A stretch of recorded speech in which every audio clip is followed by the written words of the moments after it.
sa lahat ng mga Barda fans, Barbie Forteza fans, and David Licauco. Ayan, so isa na naman panibagong updates patungkol sa isang photos na kumakalat ngayon sa social media kung saan sinasabing itong si Barbie Forteza ay may kasamang guy, no? Dito po sa isang parang library or parang book sale ba siya na matatawag kasi ang dami mga libro na nasa paligid at hinihinala na pinagtatalon-talunan kung sino yung lalaki na kasama niya doon. So maya-maya ay pag-uusapan natin yan. But before that, meron po akong isang iniwang katanungan sa inyo the last time that we gave you yung ating pong topic na para saan at ano kaya ang meaning nung padlock na ipinost ni Miss Barbie Forteza.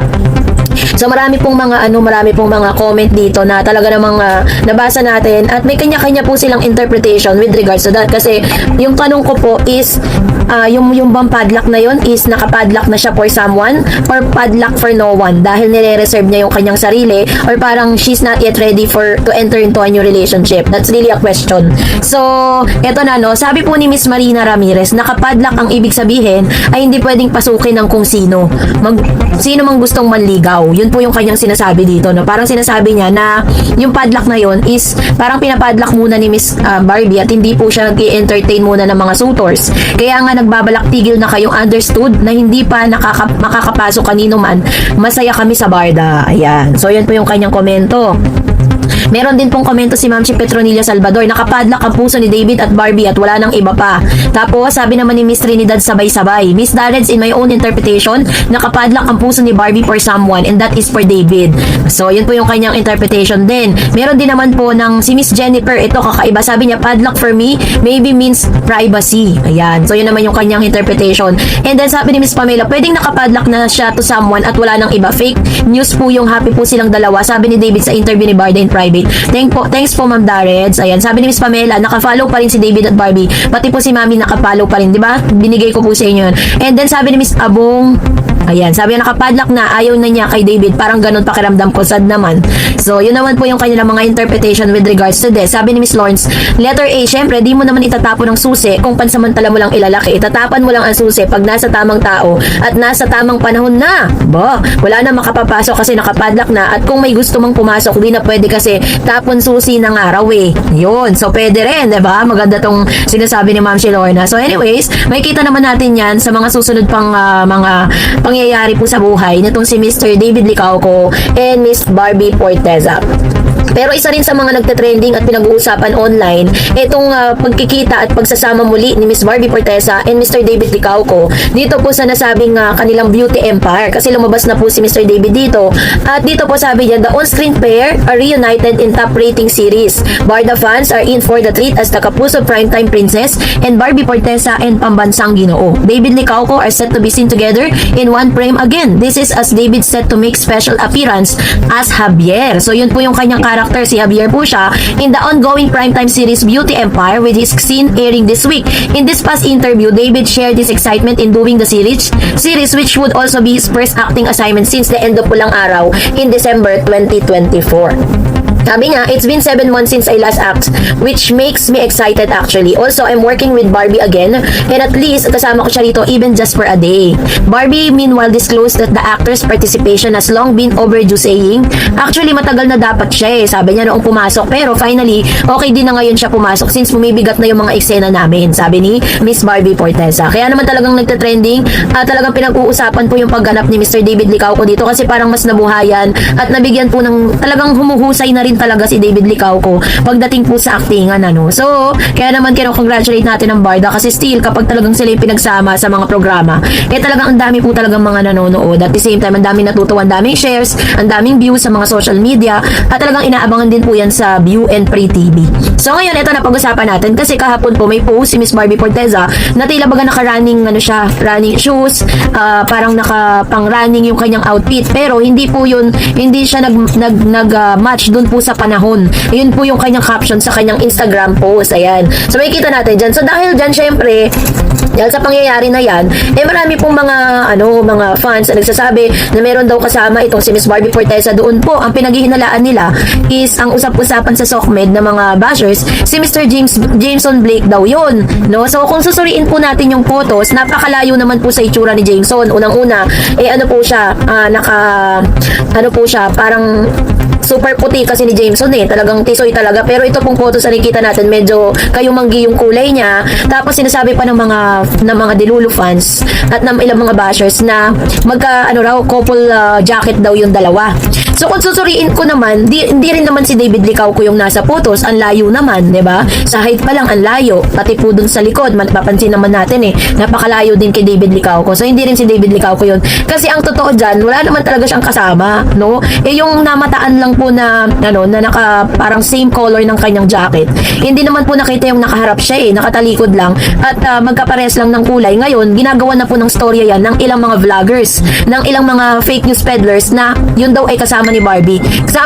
Kakaawa lang si Barbie, no? Lagi na lang po siyang inuugnay doon sa isang lalaking wala naman siyang kaugnayan. Meron pa nga mga chance na pag nag-post si Barbie Forteza ng pagkain tapos meron pong sunglasses doon. May nakita pa akong post sa Reddit. Yun daw ay pagmamay-ari nitong si Mr. Jameson Blake. Ganon po talaga sila mag-fabricate ng stories. And all in all, wala pong Jameson doon at wala ding David Licauco doon po sa library na yun o doon sa book sales na yun. Kaya napaka-imposible na nandun po sila. So nakakatawa lang, kaya tinatid natin sa inyo kasi ang dami pong naliligaw at nalilito sa mga naglalabas sa mga photos na to, no? Pero ang totoo niyan, si Barbie Forteza lang talaga ang nandoon kasama ng kanyang may kasama siyang glam team dyan or may kaibigan siyang kasama na kumukuha ng litrato niya, 'di ba? Kasi wala namang kukuha ng ibang picture niya kung hindi yung kasama niya. Nakita niyo na wala siyang hawak na na camera, 'di ba? So which means may kasama siya pero hindi po yung kaparehas ng jacket. Diyos ko po, ang dami pong mga naglalabas ang ganyan. Kaya wag tayo masyadong maging gullible sa paniwala ng mga ganyan. At least mas maganda nga kung humarap na lang yung lalaki para at least mapatunayan talaga natin na it was not Jameson Blake nor David Licauco. So kayo po, anong yung saloobin patungkol dito, comment down below. And that's it for today. For more videos and updates, please don't forget to like and subscribe, and please don't forget to follow my Facebook page, Dareds TV. God bless everyone!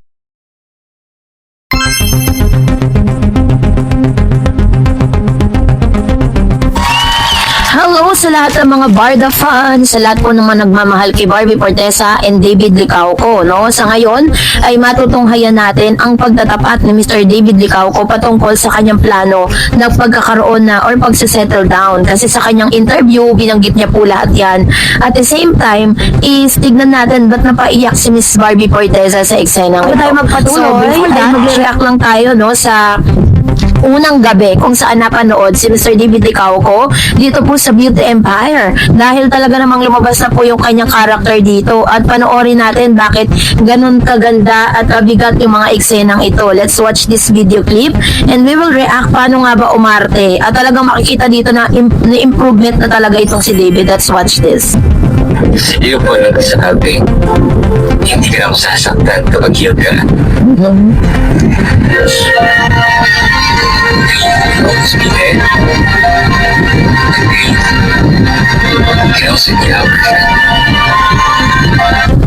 Sabi niya dito, sino ba nagsabing hindi ka na masasaktan kapag made ka na? 'Di ba? Kasi parang ang character kasi dito ni Miss Barbie Forteza, yung pinoportray niyang character sa Beauty Empire, very strong woman, 'di ba? Ganun talaga yung palaban siya dito At kailangan talaga is talagang yung kanyang character dito, pinapatunayan niya dito that she can carry herself no matter what. Maraming mga mga kontrabida sa nakapaligid sa kanya. So, ito papanoorin natin.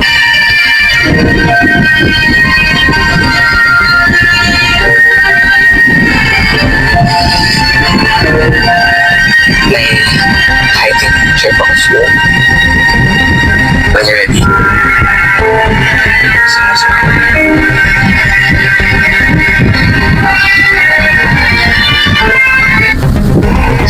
Yun. So, yan ang ilan sa mga eksena ng Beauty Empire na talaga namang nagtitrend kasi this is gonna be the first time na nakita si Mr. David Licauco lumabas na yung eksena niya. Diba? Katulad ng sinasabi ko sa inyo last week na parang ngayong week na to lalabas yung karakter ni Mr. David Licauco at paano nga ba makaka-apekto si David Licauco dito po kay dito po kay Noreen, dito po sa kanyang karakter, no? So, this time, eto na, no? Pag-usapan na natin to kasi meron pong isang article na lumabas po ngayon, no? Dito po na isinulat ng Manila Bulletin, posted by Miss Annalyn S. Husay. It was published today, August 28, 2025, 7:43 a.m. Kung saan napag-usapan dito yung pag-prepare nitong si Mr. David Licauco, Jillian White, and of course, syempre, pinag-usapan din po dito yung patungkol sa pagpasok nga, no, o pag-aasawa nitong si Mr. David Licauco. So, basahin lang natin ang ilan sa mga nilalaman ng balitang ito, no?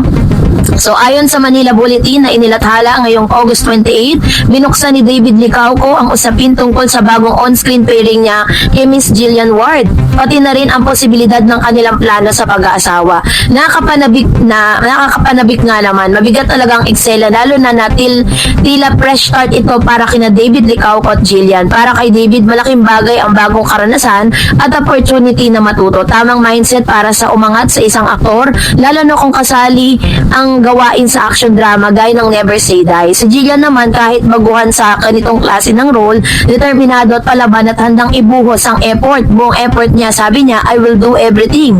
Nakakatuwa ring isipin na bukas ang usapan tungkol sa marriage plan. Mas exciting ang kilig factor kapag may personal hit sa likod ng tambalan. Pero mukhang maingat si David sa pag-open up, parang nagpapahiwatig ng mas malalim na plano. Pero syempre, bibigyan pa rin natin ng panahon para makita kung ano nga ba ang totoo at nilalaman nito.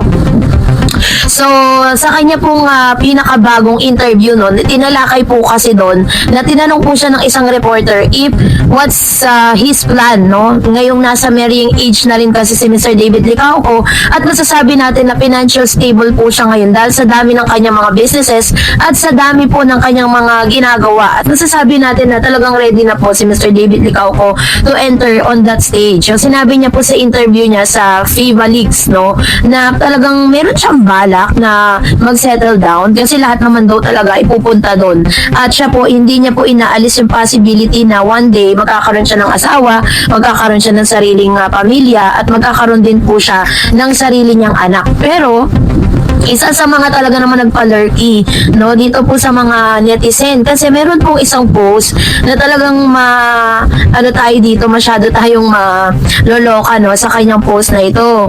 Ngayon, pinagtatawanan tuloy siya. Sabi kasi niya dito na eto daw si David Licauco at saka si Miss Barbie Forteza ay nagpakasal na. Ano ba yan? Meron daw, na sila, yung secret marriage na daw silang dalawa. Natuloy, pinagtatawanan ngayon siya kasi para lang po sa kaalaman at for clarification, no, patungkol sa mga balitang ito. Wala pa pong ganong ganap. Hindi pa po sila pumupunta dun sa na yun, hindi pa po sila pumupunta dun sa punto ng buhay nila na yun, na talagang sila po ay nagpakasal na, 'di ba? Hindi pa nga po sila umaamin kung nasa na po silang stage ng relationship, tapos may mga nagkakalat na nagpa-secret marriage. Wala pong ganun. Talagang pa lang, wino-work out pa rin talaga nila ngayon yung kanilang friendship, at alam po natin that the best foundation of any relationship is a friendship, no? Kaya naman po talagang grabe po yung kanilang mga binabalita ngayon. Pero syempre, dun tayo sa factual, dun tayo sa totoo. Kaya naman wag tayo masyadong gullible sa mga ganun klaseng news. Dun pa rin tayo sa makatotohanan, 'di ba? So, yun po yung ilan. Pero according naman po kay Mr. David Licauco, that is very ready anytime soon. Pwede na siya mag-asawa. Doon po yung kanyang declaration. Pero wala pa naman pong aminan na nagaganap na meron na nga pong secret marriage na naganap, kasi nakakaloka lang yung mga ganung news, no? Kaya talagang kinall out ko na po yung attention po ng lahat ng mga Barda fans na huwag tayo masyadong magpapapaniwala sa mga ganong balita, ganong komento. Huwag tayong mag-go beyond. Mag-antay po tayo ng kanila pong pag-amin, ano man po yung estado ng kanilang relationship ngayon, 'di ba? Doon pa rin tayo sa kilig side. No, much better pa rin yun kasi syempre nag-iingat din naman itong si Barbie at si Mr. David Licauco bago sila lumagay sa tahimik. Kailangan they make it a point na talagang okay na lahat, and hindi naman para ilihim nila yan kung sakasakaling naganap yun, diba? Kasi wala namang masama kung sakaling ginawa po nila yan, pero hindi po kasi nila ginawa. Kaya talagang much better na yun nga, wag tayo masyadong magmadali, diba? Although masaya tayo na nakikita natin na they are in a good situation right now, na masaya sila ngayon, pero doon tayo sa makatotohanan, di ba? So, kaya naman, tayo po talagang panatag pa rin. Team panatag pa rin po tayong matatawag. Dahil alam natin na talagang hanggang sa ngayon ay nag-workout pa rin, workout pa rin nila yung mga possible na maging relationship or kung sino man yung mga magustuhan nila or sino man maging desisyon nila sa buhay na makasama nila for the rest of their life o na, di ba? So, sila lang po ang nakakaalam yan. Kaya naman, let's be happy for them. So, that's it for today. For more videos and updates, please don't forget to like and subscribe. And please don't forget to follow my Facebook page, Dar Eds TV. God bless everyone!